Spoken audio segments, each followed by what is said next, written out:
আসসালামু আলাইকুম, কি অবস্থা সবার? আশা করি সবাই ভালো আছেন। সো অনেকদিন থেকে ভিডিও বানাই না, ভাবলাম যে আজকে ভিডিও বানাই। আজকে ভিডিও টপিক আসলে আমার যে কয়েকটা ভিডিও বানাইছি মেকাট্রনিক্স নিয়ে, এর মধ্যে আমার মেকাট্রনিক্স কি আসলে কোথায় ইমপ্লিমেন্ট হয়, মেকাট্রনিক্সের জব কি, আর উচ্চশিক্ষার জন্য কি। তো ম্যাক্সিমাম কোশ্চেন আসছে আসলে বাংলাদেশে যেহেতু এটা এখনও মেকাট্রনিক্সটা ওইভাবে হয়নি, তার জন্য বাইরে যদি পড়তে চায় কোনো কান্ট্রিতে, তাহলে কোন কান্ট্রিটা বেস্ট হবে আর কি। তো আজকে আমরা কথা বলবো আসলে উচ্চশিক্ষার জন্য মেকাট্রনিক্স কোন দেশে করলে ভালো হবে, এবং বাংলাদেশের খাতিরে বাংলাদেশের জন্য আর কি, বাংলাদেশে যে স্টুডেন্টগুলো প্রিপারেশন নিচ্ছে যারা মেকাট্রনিক্স নিয়ে পড়তে চায়, তারা কোন কোন দেশগুলো গেলে ভালো হবে। তো আজকে আমরা ভিডিওতে নর্মালি উচ্চশিক্ষা নিয়ে কথা বলতে, যে কোনো সাবজেক্টের জন্য উচ্চশিক্ষার জন্য আমরা জানি যে ইঞ্জিনিয়ারিং যদি হয় জার্মানি, ইউএসএ, কানাডা এগুলো হচ্ছে বেস্ট, কারণ তারা অলরেডি অনেক অ্যাডভান্স চলে গেছে। আমাদের ক্ষেত্রে যে প্রবলেমটা হয়, বেসিক প্রবলেমটা, সেটা হচ্ছে যে ফিনান্সিয়াল সাপোর্ট। হয়তো ফ্যামিলি থেকে এরকমভাবে ফিনান্সিয়াল সাপোর্টটা দিতে পারে না, তার কারণে আমাদের হয়তো বা ওইটা একটা প্রসেসটা একটু লং হয় জার্মানি যাওয়া, বা আপনি যদি কানাডা যাইতে চান সেক্ষেত্রে আবার সরাসরি আপনি যে এই টাইপের টপ যে সাবজেক্টগুলো আছে এগুলোতে আপনি হয়তো সাথে সাথে রিসার্চ বা পড়াশোনার জন্য চান্স নাও পাইতে পারেন, স্বাভাবিক। সো এখানে আমরা যদি বলি এখন ইউএসএ, ইউকে, জার্মানি, কানাডা এগুলো হচ্ছে আসলে আপনাকে হয় আইএলটিএস দিতে লাগবে, জিআরই দিতে লাগবে, অথবা ইঞ্জিনিয়ারিং সেকশনে আপনার যদি পড়তে চান ম্যাথের ওরা দেখবে। তারপর আবার ফিনান্সিয়াল টাকার ব্যাপার তো আর একটা আছে, টিউশন ফি, ব্যাচেলর অনেক অনেক ইউনিভার্সিটি বা অনেক দেশে ব্যাচেলরে আসলে স্কলারশিপ দেয় না। সো আপনি যদি নর্মালি বাংলাদেশের ডিপ্লোমা বা ইন্টার করার পরে যদি আপনার মনে হয় যে আপনি হচ্ছে যে মেকাট্রনিক্স নিয়ে পড়তে যাচ্ছেন, বাট আপনার ফিনান্সিয়াল সাপোর্ট ওইরকম না, আপনার রেজাল্টও ওইরকম ভালো না, বাট আপনি বাইরে যেতে চাইতেছেন, তো সেক্ষেত্রে আমার মনে হয় এশিয়ার কোনো কান্ট্রি যেগুলোতে একটু কম দামে এই সাবজেক্টগুলো পড়া যায়, আপনি আপনার ব্যাচেলরটা এখানে করতে পারেন। ব্যাচেলর যখন আপনার বাইরের দেশ থেকে একটা ডিগ্রি থাকবে, তখন আপনি ওয়ার্ল্ডের যে কোনো কান্ট্রিতে আপনি স্কলারশিপ পাবেন এমএসসিতে, অথবা তারপরে পিএইচডি যদি করতে চান পিএইচডিতে আপনি স্কলারশিপ পাবেন। সো বাংলাদেশের জন্য আমি যেটা বলি, ম্যাক্সিমাম যারা আমরা মিডিল ক্লাস ফ্যামিলির আছি, তারা যদি বাইরের দেশ মেকাট্রনিক্সের জন্য চুজ করতে চায়, তাহলে আমি প্রথমেই রাখি যে হচ্ছে জাপান আছে, চায়না আছে, কোরিয়া আছে, তিনটা একদম। এই তিনটাতে কি যে এডুকেশন কস্ট, এটা বাংলাদেশের যে কোনো প্রাইভেট ইউনিভার্সিটি, ভালো একটা ইউনিভার্সিটি যদি পড়তে চান আপনার ব্যাচেলর, সেম কস্টই যাবে। বাট এই দেশগুলোতে আসলে কি একটাই প্রবলেম, সেটা হচ্ছে যে তাদের ল্যাঙ্গুয়েজ।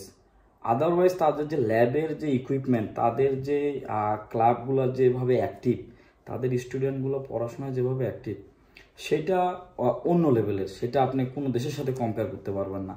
তাদের এই তিনটা কান্ট্রির মধ্যে একটাই ছোট্ট সমস্যা, সেটা হচ্ছে তাদের দেশে গেলে আপনার তাদের ল্যাঙ্গুয়েজটা শিখতে লাগবে।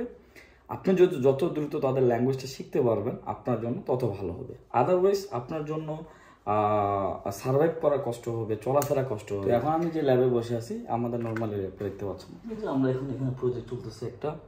এটা হচ্ছে যে আপনার রোড কনস্ট্রাকশন ইকুইপমেন্ট আমরা ডিজাইন করার এখানে একটা প্রজেক্ট চলতেছে। সেটা হচ্ছে আমরা বিভিন্ন সেন্সর রোডের যে লেয়ার আছে, লেয়ারে আমরা ইনপুট করার পর এখান থেকে যে ডাটাটা আসবে ওটা অ্যানালাইসিস করে আমরা একটা প্রেডিকশন দিব। নর্মালি এই রোডে কী টাইপের ইকুইপমেন্ট হবে, বা এটার লাইফ প্রেডিকশন কী, লাইফ টাইম সাইকেল কেমন হবে, এটা একটা। তো এগুলো হচ্ছে যে আপনার ল্যাবে, এরকম একটা ল্যাবে এগুলো হচ্ছে অ্যাভেলেবল।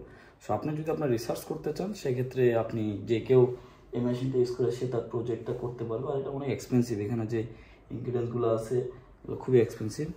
তো এখন এইটা একটা সুবিধা যে আপনি বাংলাদেশে এই টাইপের মেশিনগুলো অ্যাভেলেবল হতো না, বাট আপনি বাইরে আসলে যেটা হবে, কোরিয়া যান, সেম ওদের ইউনিভার্সিটিগুলোতেও আপনার হচ্ছে যে কিছু প্রজেক্ট চলে, প্রজেক্ট বেসড ইউনিভার্সিটি, যেগুলোতে আপনার ইকুইপমেন্টের কোনো অভাব নাই।